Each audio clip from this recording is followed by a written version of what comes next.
শীত এলেই অনেকেরই চিরচেনা এক সমস্যা, গা হাত পা চুলকানো। বাইরে রোদ ঝলমলে, তবুও ত্বক যেন আচমকা রুক্ষ আর টানটান। কিন্তু কেন এই মৌসুমে চুলকানি এত বেড়ে যায়?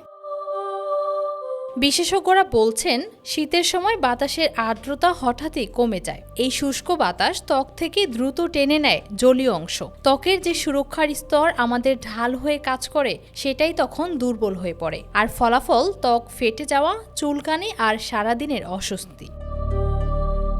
শীতে গরম পানির আরাম অস্বীকার করা যায় না, কিন্তু সমস্যা হলো অতিরিক্ত গরম পানিতে গোসল করলে ত্বকের প্রাকৃতিক তেল ধুয়ে ফেলে, ফলে ত্বক আরও বেশি শুষ্ক হয়। উলের বা সিনথেটিক পোশাক, এই রুক্ষ কাপড় সংবেদনশীল ত্বকে ঘষা বা জ্বালাভাব তৈরি করে। অনেক সময় অতিরিক্ত গরম পোশাকের কারণে শরীর ঘেমে যায়, আর সেখান থেকেই শুরু হয় অ্যালার্জি বা চুলকানি। শীতে একজিমা বা সোরিয়াসিসের মতো চর্মরোগ বেড়ে যায়, এমনকি খোসপাঁচড়ার মতো ছোঁয়াচে রোগও শীতে মাথাচাড়া দিয়ে ওঠে।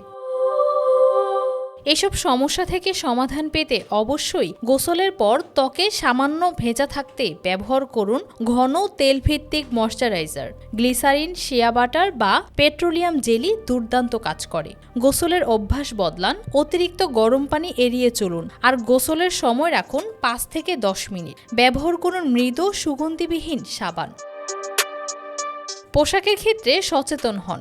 উলের পোশাকের নিচে পরুন নরম সুতির কাপড়। অতিরিক্ত গরম পোশাকের বদলে স্তরে স্তরে পোশাক পরুন। আর শীত পড়লেও দিনে প্রচুর পানি পান করুন। ত্বকের আর্দ্রতার জন্য এটা খুবই জরুরি।